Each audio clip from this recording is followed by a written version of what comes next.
اور جو رمضان کی راتوں میں تراویح میں اللہ کے سامنے نماز میں کھڑا ہوگا ایمان اور احتساب کے ساتھ یقین اور ثواب کی امید رکھتے ہوئے، تو اللہ تعالیٰ اس کے اگلے سارے گناہوں کو معاف فرمائے۔ ہم اللہ سے امید رکھیں گے کہ آج تک کے روزوں کی بدولت اور آج تک کی تراویح کی بدولت اللہ اپنے فضل سے ہمیں معاف فرمائے۔ اگر اللہ قبول فرما کر ہمیں مغفرت کا پروانہ دے دے تو اللہ کے خزانے میں کوئی کمی نہیں ہے۔ وہ بہت بڑا داتا ہے، بہت بڑا داتا ہے، بڑا دینے والا ہے۔ اس نے قرآن پاک میں اپنے پیارے حبیب علیہ السلام سے یوں فرمایا ہے، قل یا عبادی الذین اسرفوا علی انفسهم لا تقنطوا من رحمت اللہ ان اللہ یغفر الذنوب جميعا انہ هو الغفور الرحیم۔ اے پیارے نبی صلی اللہ علیہ وسلم، میرے گنہگار بندوں کو میرا پیغام پہنچاؤ۔ اللہ تعالیٰ گنہگاروں کو بھی بندہ کہہ رہے، جس بیٹے سے ماں باپ ناراض ہو جاتے ہیں تو ماں باپ اس بیٹے کو بیٹا کہنے کے لیے تیار نہیں ہوتے، پتہ نہیں کیا کیا الفاظ کہہ کر تو میری نظروں سے ہٹ جا، یہاں سے چلا جا، میرے جنازے میں مت آنا، یہ مت کرنا، یہ مت کرنا۔ اللہ تعالیٰ کروڑوں آنکھوں سے چلتی ہے بات۔ اللہ فرماتے ہیں یا عبادی الذین اسرفوا علی انفسہم، میرے وہ بندو جنہوں نے گناہ کر کے اپنے اوپر زیادتی کر رکھی ہے، اپنے اوپر ظلم کر رکھا ہے۔ گناہ ایک طرح کا ظلم ہے، سب سے بڑا گناہ شرک کا گناہ ہے۔ شرک کے گناہ کے بارے میں اللہ فرماتے ہیں ان الشرک لظلم عظیم، شرک کرنا، اللہ کے ساتھ بھاگیدار بنانا، اللہ کے ساتھ کسی کو پارٹنر ماننا، یہ بہت بڑا ظلم ہے۔ چھوٹے گناہ چھوٹا ظلم، لیکن گناہ ظلم ہے۔ اللہ فرماتے ہیں یا عبادی الذین اسرفوا، اے میرے وہ بندو جنہوں نے گناہ کر کے اپنے اوپر زیادتی کر رکھی ہے، لا تقنطوا من رحمت اللہ، میری اللہ کی رحمت سے مایوس مت ہو جاؤ۔ یہ نہ سوچو کہ میں تو ایسا گنہگار ہوں کہ میں تو میری معافی ہو ہی نہیں سکتی۔ اللہ کا دربار وہ دربار ہے، اللہ کا خزانہ وہ خزانہ ہے، اللہ کی دین وہ دین ہے کہ اگر 100 سال تک کفر کے ساتھ زندگی گزارنے والا، مندروں میں جا کر ڈنڈوت کرنے والا اور اللہ کے غیر کا پجاری بھی اگر ایک مرتبہ سچے دل سے لا الہ الا اللہ محمد رسول اللہ کا اقرار کر لے اور اس کے بعد کوئی نماز کا موقع نہیں ملا، روزے کا موقع نہیں ملا، کسی اور عمل کا موقع نہیں ملا اور کلمہ پڑھ کر انتقال ہو گیا، ہمارے آقا تمام سچوں کے سچے جناب رسول اللہ صلی اللہ علیہ وسلم فرماتے ہیں الاسلام یہدم ما کان قبلہ، اسلام کا کلمہ اوپر کے پچھلے سارے گناہوں کو معاف کر دے گا۔ یہ 100 سال کا بے ایمان کلمہ پڑھ کر ایمان میں داخل ہو کر دھلایا گیا نیا صاف ستھرا جیسے وہ آج ہی ماں کے پیٹ سے پیدا ہوا ہے، ایک بھی گناہ کا داغ اس پر نہیں رہتا۔ اللہ تعالیٰ کلمے کی بدولت 100 سال کے کفر کے گناہوں کو معاف کر دے۔ وہ اللہ بڑا کریم ہے۔ اس اللہ کے بارے میں، اس اللہ سے استغفار اور توبہ کے بارے میں ہمارے آقا صلی اللہ علیہ وسلم فرماتے ہیں التائب من الذنب کمن لا ذنب له، گناہوں سے توبہ کرنے والا ایسا ہے کہ وہ کبھی اس نے گناہ کیا ہی نہیں۔ ایک روایت میں فرمایا ہے التائب حبیب اللہ، توبہ کرنے والا اللہ کا دوست ہے۔ توبہ کی برکت سے اللہ تعالیٰ اس کے گناہوں پر پردہ ڈال دیتے ہیں۔ حضرت مولانا اسلم صاحب چنبوری رحمت اللہ علیہ ان کے بیانات میں ایک جگہ لکھا ہے سیدنا عمر رضی اللہ تعالیٰ کے زمانے میں سیدنا عمر رضی اللہ عنہ ایک مرتبہ مدینے کی گلیوں میں سے گشت کرتے ہوئے جا رہے تھے، چلتے ہوئے جا رہے تھے، ایک بڑے میاں سامنے سے آ رہے تھے، پرانی عادت بنی ہوئی ہوگی تو شراب کی بوتل ان کے بغل میں دبی ہوئی تھی۔ اب یہ آ رہے ہیں اور امیر المومنین جا رہے ہیں، چھوٹنے کا کوئی راستہ نہیں ہے۔ بڑے میاں نے سوچا اگر عمر نے پوچھ لیا بغل میں کیا دبا رکھا ہے، میں کیا جواب دوں؟ پھر مجھے کوڑے پڑیں گے، میری رسوائی ہوگی، میں ذلیل کر دیا جاؤں گا۔ دل میں توبہ، اے اللہ آج اس گناہ سے میں توبہ کرتا ہوں، آج کے بعد تو مجھے اس گناہ پر کبھی نہیں دیکھے گا۔ اے اللہ مجھے دنیا اور آخرت کی ذلت و رسوائی سے بچا۔ جیسے جیسے قریب آ رہے تھے، دونوں کا فاصلہ کم ہو رہا تھا، وہ دل میں بے چینی اندر میں بڑھ رہی تھی، اور اسی بے چینی کے ساتھ اللہ کے سامنے سچی توبہ اور استغفار کر رہے تھے۔ جب قریب پہنچے امیر المومنین نے پوچھا ارے بڑے میاں آپ نے بغل میں کیا دبا رکھا ہے؟ جس چیز کا خطرہ تھا وہی پیش آیا، ارے بغل میں کیا دبا رکھا ہے؟ فرمایا امیر المومنین یہ تو بوتل ہے، اس کے اندر میں دودھ بھرا ہوا ہے۔ اچھا جی لاؤ بتاؤ۔ بوتل کو جو اڑیلا تو اندر میں سے دودھ نکلا۔ اللہ کیا ترتیب ہے!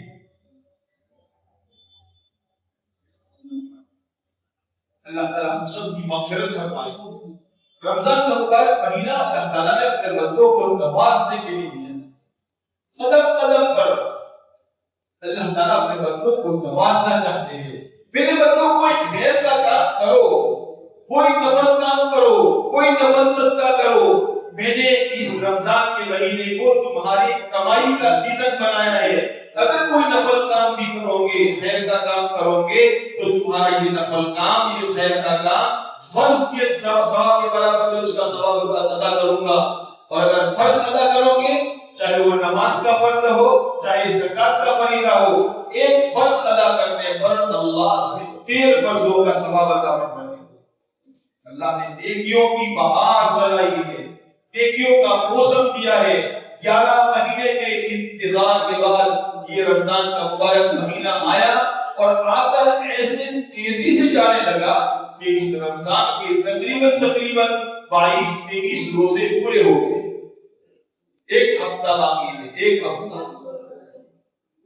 جن لوگوں نے محنتیں کی، کوششیں کی، اللہ کو پانے کی، اللہ کو حاصل کرنے کی، اللہ کی محبت کو اپنے دلوں میں اتارنے کی، اللہ سے اپنا رابطہ، کنیکشن اور اللہ سے تعلق قائم کرنے کی، اللہ نے ان کو دولت عطا فرمائی۔ اللہ وہ داتا ہے کہ اللہ تعالیٰ بندہ ذرہ مانگے اللہ پہاڑ دے دیتے ہیں۔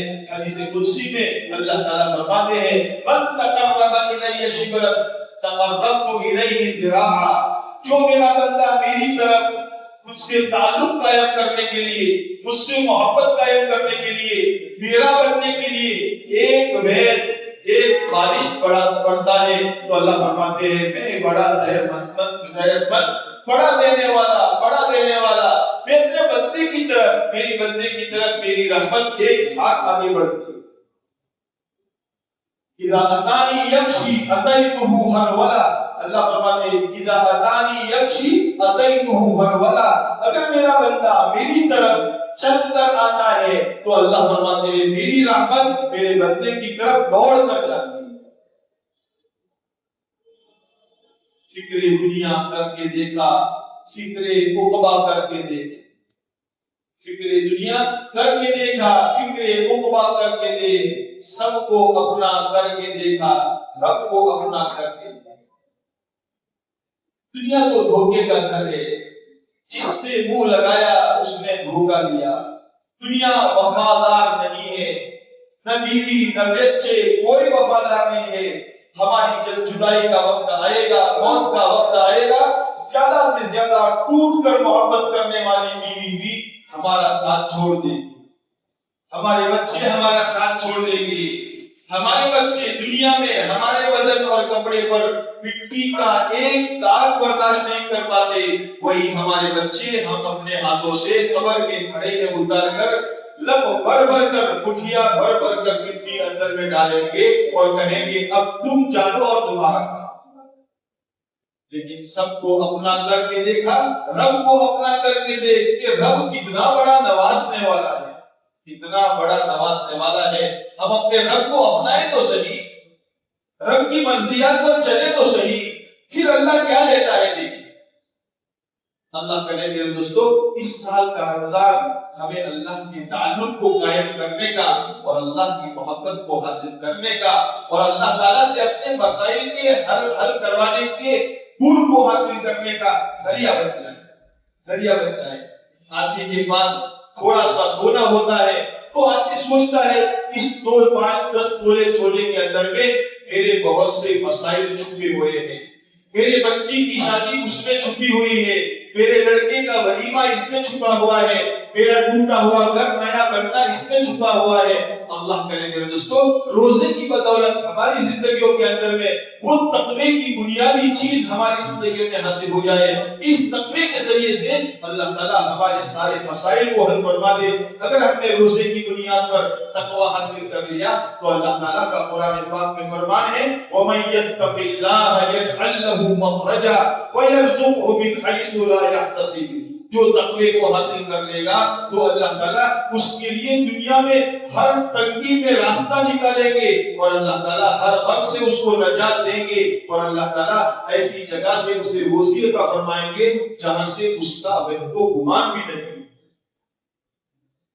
اللہ کرے میرے دوستو یہ رمضان ہمارے اپنے آنے والی نئی زندگی کے اندر میں ایک ڈائیورٹ بن جائے, گویا ہمارے اندر میں ڈائیورژن پیدا ہو جائے کہ آج تک ہمارا دل دنیا میں لگا ہوا تھا, اب سے میں انشاءاللہ اللہ سے مانگ کر اپنے اندر میں دنیا سے بے رغبتی اور آخرت کی طرف رغبت پیدا کر لیں. صحابہ کرام اللہ کے رسول صلی اللہ علیہ وسلم نے فرمایا کہ جب ایمان اور اسلام کا نور دل میں اترتا ہے تو دل اور سینہ اس کے لیے کھل جاتا ہے. آپ نے فرمایا جب اسلام کا نور دل میں اترتا ہے, سینے میں اترتا ہے تو سینہ اس کے لیے کھل جاتا ہے. صحابہ نے پوچھا اللہ کے رسول صلی اللہ علیہ وسلم سینہ کھل گیا, شرح صدر ہو گیا, اس کی نشانی کیا ہے؟ اللہ کے رسول صلی اللہ علیہ وسلم نے فرمایا اندر میں اسلام کے نور کے اترنے کی نشانی یہ ہے, سب سے پہلی نشانی التجافی عن دار الغرور, دوسری نشانی والانابۃ الی دار الخلود, اور تیسری نشانی الاستعداد للموت قبل نزوله. فرمایا پہلی نشانی یہ ہے کہ جب ایمان کا نور اندر میں اترے گا تو جی دنیا سے, دل دنیا سے اونچاٹ ہو جائے گا, اب جی نہیں لگتا, دنیا میں جی نہیں لگتا, کاروبار کر رہے ہیں لیکن دکان میں جی نہیں لگتا, گھر میں آرام کر رہے ہیں لیکن جی اونچاٹ ہے, دل نہیں لگتا, بیوی بچوں کے درمیان بیٹھے ہوئے ہیں لیکن جی اونچاٹ ہے, دل نہیں لگتا. کیوں؟ کہاں لگا ہوا ہے دل؟ دل آخرت میں لگا ہوا ہے, دل جنت میں اٹکا ہوا ہے, دل مسجد میں اٹکا ہوا ہے, دل اللہ کے ساتھ لگا ہوا ہے. اس لیے اللہ کا خیر سارا کا سارا ہمارے آنکھوں سے اوجھل ہو گیا اور ہمارے دلوں سے محو ہو جائے. اللہ کرے میرے دوستو ہمیں رمضان کی مبارک مہینے کی راتوں اور دنوں کی نیکیوں کی برکت سے اللہ یہ دولت ہمیں نصیب فرمائے. اللہ یہ دولت ہمیں نصیب فرمائے. جس کو دنیا کے اعتبار سے زہد مل گیا اور آخرت کی رغبت مل گئی, اس کا جی دنیا میں نہیں لگے گا, اس کا جی مال میں, سونے میں, چاندی میں, زمین میں, جاگیر میں نہیں لگے گا. پھر وہ اپنی دنیا کے خاطر اپنے بھائی سے جھگڑا نہیں کرے گا. چاہے دے یار, اگر ہمارے بھائی نے ایک درخت ایک کھیت کا لے لیا, جا گئے تیری مقدر میں جانے. ہمارے آقا صلی اللہ علیہ وسلم نے ایسے بندوں کے بارے میں یہ ذمہ داری ضمانت کوئی نہیں لی ہے اور فرمایا ہے انا زعیم ببیت فی ربض الجنہ. اللہ کے رسول علیہ السلام فرماتے ہیں میں کوئی ذمہ داری ضمانت لیتا ہوں جنت کے صحن میں ایک بہت بڑے بنگلے کی, جس کے لیے لمن ترک المراء وان کان محقا, جو جھگڑا چھوڑ دے اگر حق پر ہو, وہ خود حق پر ہے, لوگ کہہ رہے ہیں, گاؤں والے کہہ رہے ہیں, رشتہ دار کہ تمہیں بالکل ہچا سو, تمہیں بالکل ہچا سو, لیکن اس کے باوجود بھائی جانے دے دیا, بھائی کے ساتھ کیا جھگڑا کرنا, ارے بہن کے ساتھ کیا جھگڑا کرنا، ارے پڑوسی کے ساتھ کیا جھگڑا کرنا، کوئی میرے ہاتھ سے چھین لے گا لیکن میری مقدر کا تو کوئی نہیں چھین سکتا، لے بھائی تو راضی ہو جا۔ اللہ کے نبی علیہ السلام ایسے بندوں کے بارے میں یہ ذمہ داری لیتے ہیں کہ میں ایسے بندوں کے لیے، ایسے بندے کے لیے جنت میں ایک بنگلے کی ذمہ داری لیتا ہوں۔ اللہ تعالیٰ ہمیں وہ چیز نصیب فرمائے، اور یہ جب ہوگا جب جی دنیا سے گزار ہوگا، دل دنیا سے بے رغبت ہو جائے گا اور آخرت کی رغبت پیدا ہو جائے گی۔ صحابہ کرام رضوان اللہ علیہم اجمعین کے دلوں میں آخرت کی رغبت تھی، اس لیے دنیا میں اپنے عیش اور عشرت کے نقشوں میں بھی، عیش کے ماحول میں بھی، مزے کے ماحول میں بھی صحابہ کرام رضوان اللہ علیہم اجمعین ہمیشہ اپنی آخرت کو یاد رکھتے ہیں۔ بیوی کے پاس بیٹھ کر بیوی کی ران پر سر رکھے ہوئے عبداللہ ابن رواحہ رضی اللہ عنہ بیٹھے ہوئے ہیں، یعنی محبت کا ایک بہت ماحول ہے، بیوی پاس میں ہے، وہ بیوی کے پیر اور اس کی ران پر سر رکھا ہوا ہے، لیکن آخرت کا فکر، آخرت کا خیال اتنا اس میں ہوا ہے کہ وہاں لیٹے لیٹے رونے لگے، آنکھوں میں سے آنسو آنے لگے۔ ارے یہ تو ہنسنے کا موقع تھا، کھیلنے کا موقع تھا، یہاں رو رہے ہیں تو بیوی بھی رونے لگی۔ عبداللہ بن رواحہ نے پوچھا، اللہ کی بندی کیوں رو رہی ہے؟ آپ رو رہے ہو تو میں بھی رو رہی ہوں، آپ کیوں روتے ہو؟ کہ مجھے تو اس وقت میں پل صراط پر چلنا یاد آ گیا کہ پل صراط پر چل کر پار ہو کر جنت میں کیسے جائے۔ سر رکھتا ہے بیوی کی رات پر اور دھیان ہے آخرت کا۔ اللہ کرے میرے دوستو، ہم تجارت پر بیٹھے ہو، ترازو کے کانٹے پر بیٹھے ہو اور ہمارے دلوں میں آخرت کا دھیان ہو، ہم ملازمت کر رہے ہو اور ہمارے دلوں میں آخرت کا دھیان ہو، سیٹ سے ڈرنے کے بجائے اللہ کا ڈر ہمارے دل میں ہو، کسی مسلمان کو دھوکہ دینے والے نہ بنے، اپنے مال میں خیانت کرتے ہوئے اپنے مال میں حلال کے اندر میں حرام کو ملانے والے نہ بنے، لون اور بیاج سے اپنے آپ کو بچانے والے بنے۔ رمضان کے مبارک مہینے میں جہاں نیکیوں کا بھاؤ بڑھ جاتا ہے وہاں گناہ بھی اور اس مبارک مہینے کے اندر میں بہت بڑی وبال کا ذریعہ بن جاتا ہے۔ اس لیے اللہ تعالیٰ سے اس کی دعا کرنے والے بنے کہ اللہ تعالیٰ مجھے قدم قدم پر میری جان اور میرے مال کا استعمال ایسا بنا دے کہ میرے جان کا ایک ایک قطرہ، ایک ایک ذرہ اور میری مال کا ایک ایک پائی کا پیسہ یہ میرے لیے اللہ سے قرب کا ذریعہ بن جائے۔ جان اور مال اللہ کی دی ہوئی امانت ہے، ہماری جان وہاں لگے گی جہاں ہمارے پیارے نبی صلی اللہ علیہ وسلم نے عملی طور پر لگا کر بتائی ہے، اور ہمارا مال وہاں لگے گا جہاں اللہ کے نبی علیہ السلام نے عملی طور پر ہمیں سکھایا، سمجھایا اور بتایا ہے۔ اس لیے میرے بزرگوں، اللہ تعالیٰ نے رمضان کے اس مبارک مہینے کے اندر میں ہمیں بہت سے اعمال کرنے کی توفیق دی، ہماری مسجدیں آباد ہو گئی، قرآن پڑھنے والے، دعائیں مانگنے والے، سجدے کرنے والے، کھڑے کھڑے نماز پڑھنے والے، اللہ کو منانے والے، مسجدیں آباد ہو گئی۔ اور واقعتاً مسجدوں کا آباد کرنا یہ ایمان کے ہونے کی نشانی ہے۔ قرآن کریم میں اللہ تعالیٰ کا فرمان ہے، انما یأمر مساجد اللہ من آمن باللہ والیوم الآخر۔ اللہ کے رسول صلی اللہ علیہ وسلم ایک جگہ فرماتے ہیں، جس کو بکثرت مسجد میں آتا جاتا دیکھو اس کے ایماندار ہونے کی گواہی دو۔ اور پھر آپ علیہ السلام نے اس آیت کو تلاوت فرماتے ہوئے فرمایا، مسجدوں کو آباد کرنے والے تو ایمان والے ہی ہوتے ہیں۔ اللہ کرے ہمارے ایمان میں رمضان کے مبارک مہینے کے نتیجے میں، اس کی برکتوں کے نتیجے میں اللہ اپنے فضل سے ہمارے ایمان میں برکت نصیب فرما دے، ہماری ایمان میں جھلا نصیب فرما دے۔ مسجد کی تعمیر اور مسجد کو آباد کرنا دو طریقے سے ہے، ایک تو اعمال سے آباد کرنا اور یہ اصل آباد کرنا۔ اصل آباد کرنا ہے کہ مسجد ہماری اعمال سے آباد ہو جائے، ہماری مسجد کے دروازے بند نہ ہو، کوئی آدمی آئے ارے مسجد میں کوئی بھی نہیں ہے، مسجد تو رہنے کی جگہ ہے۔ اللہ کے رسول صلی اللہ علیہ وسلم نے اس بندے کے لیے عرش کے سائے کی بشارت دی ہے جس بندے کے بارے میں فرمایا، رجل قلبه معلق بالمساجد، جس کا دل مسجد میں اٹکا ہوا ہو، ہے کاروبار میں لیکن اس کے دل میں ہے ابھی عصر میں جانا ہے، ابھی ظہر میں جانا ہے، ابھی مغرب کی نماز پڑھنی ہے، یعنی اس کا دل مسجد کے اندر میں اٹکا ہوا ہو۔ اللہ کرے میرے دوستو ہماری مسجدیں مسجدیں اعمال سے آباد ہونے والی بن جائے، اور اعمال سے آباد ہونے کے ساتھ ساتھ ہم ان مساجد کے اندر میں اپنا مال لگا کر مساجد کی ضروریات کو پورا کرنے والے بنے، مساجد کی ضروریات میں کام آنے والے بنے۔ ہماری یہی مسجد ہے، اس میں جمعہ کی نماز ادا کرتے ہیں، بازار میں سے یہاں آتے ہیں، 5 وقت کی، 4 وقت کی، 3 وقت کی نمازیں پڑھتے ہیں۔ مسجد کے خرچے ہیں، لائٹوں کا خرچہ، پانی کا خرچہ، فرش فروش کا خرچہ، صفائی کا خرچہ، اس میں ہمارا مال لگے۔ اللہ کی پیارے نبی علیہ السلام کی بنائی ہوئی مسجد نبوی کے اندر میں 9 سال کے بعد پہلا چراغ سیدنا ابو درداء رضی اللہ تعالیٰ عنہ سب سے پہلے 9 سال کے بعد پہلا دیا جلایا تھا۔ آپ علیہ السلام مسجد میں تشریف لائے، مسجد کو منور دیکھا، روشنی سے روشن دیکھا۔ آپ نے فرمایا مسجد میں چراغ کس نے جلایا، میری مسجد کو روشن کس نے کیا؟ وہ کہا گیا اللہ کے نبی علیہ السلام ابو درداء نے روشن کیا ہے۔ آپ علیہ السلام اتنے خوش ہوئے، ایک روایت میں فرمایا ہے اگر میری کوئی بیٹی ہوتی تو میں اپنی بیٹی سے ابو درداء کا نکاح کر دیا، میری مسجد کی ضرورت کا خیال کیا۔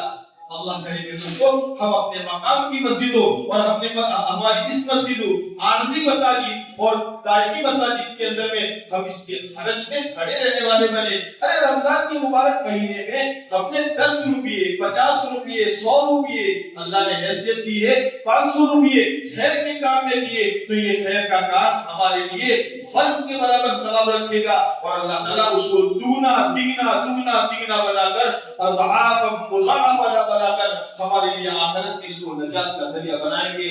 ہم کچھ نہیں جانتے ہمارا پیسہ، ارے روزانہ ہمارے بچے 10 روپے کے پڑھی کے کھا جاتے ہیں، 50 روپے کا خرچہ کر لیتے ہیں۔ ہماری چائے پانی کے اندر میں، ماوا کھا کر تھوک دینے میں اور بیڑی پی کر تھوک دینے میں ہمارے کتنے روپے ضائع ہو جاتے ہیں۔ اگر ہمارا یہ پیسہ ہماری مسجدوں کی تعمیر میں خرچ ہو جائے، مسجدوں کو آباد کرنے میں خرچ ہو جائے، مسجدوں کی ضروریات میں خرچ ہو جائے تو انشاءاللہ ہمارے لیے دنیا اور آخرت کے بھلائی کا، خیر کا اور اللہ تعالیٰ برکتوں کا ذریعہ بنائیں گے۔ اس لیے ایسے رمضان کے مبارک مہینے میں ایسے خیر کے موقعوں کو تلاش کریں۔ کون سا خیر کا موقع ہے جہاں سے میں خیر کو حاصل کروں؟ ارے میرے محلے میں غور کرے، کون بیوہ ہے، کون یتیم ہے، میرے دسترخوان پر 10 قسم کی آئٹمیں ہیں، میں کسی غریب کے دسترخوان کو بھی یاد کر لیا کروں۔ جہاں پانی سے روزہ افطار کیا جاتا ہے، کم از کم ایک آدھ 2 چیزیں اس کو دے دیا کریں۔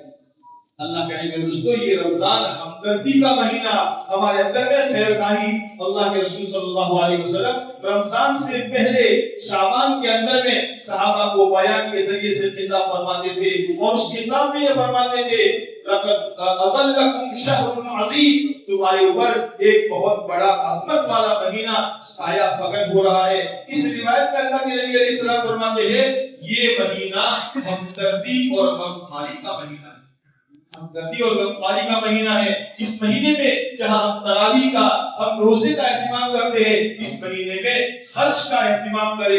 حضرت جبرائیل علیہ السلام کی نبی نے بھی ایک روایت میں نے کتاب میں پڑھی، حضرت جبرائیل علیہ السلام فرماتے ہیں اے اللہ کے رسول صلی اللہ علیہ وسلم، میں نے روئے زمین پر بسنے والے 10 آدمیوں کا بھی امتحان نہیں لیا ہوگا، یعنی کوئی ایسا آدمی نہیں بچا، لیکن میں نے سب کا امتحان لے لیا۔ ان تمام لوگوں میں، ان تمام انسانوں میں آپ سب سے زیادہ سخاوت کرنے والے ہیں، آپ اپنا مال سب سے زیادہ خرچ کرنے والے ہیں۔ کیا چیز تھی میرے دوستو؟ اپنی آخرت کے لیے ذخیرہ بنانا ہر ایک اپنی سعادت سمجھتا تھا۔ اس لیے میرے بزرگوں، اللہ نے یہ رمضان کا مبارک مہینہ ہمیں دیا ہے، اس مہینے کے بقیہ دنوں کی، بقیہ راتوں کی قدر کریں، اللہ سے مغفرت مانگے اور اللہ سے آئندہ کی توفیق مانگے۔ اللہ تعالیٰ سے توفیق مانگیں گے، اللہ تعالیٰ ہمارے لیے آئی کی راہوں کو کھولے گا، اور رمضان میں جو کچھ ہم نے حاصل کیا ہے یہ رمضان تک محدود نہ رہے، رمضان کے بعد بھی تسلسل کے ساتھ 11 مہینے تک ان اعمال کا اہتمام اور پابندی ہوتی رہے۔ اللہ تعالیٰ مجھے بھی اور آپ حضرات کو بھی اس پر عمل کرنے کی توفیق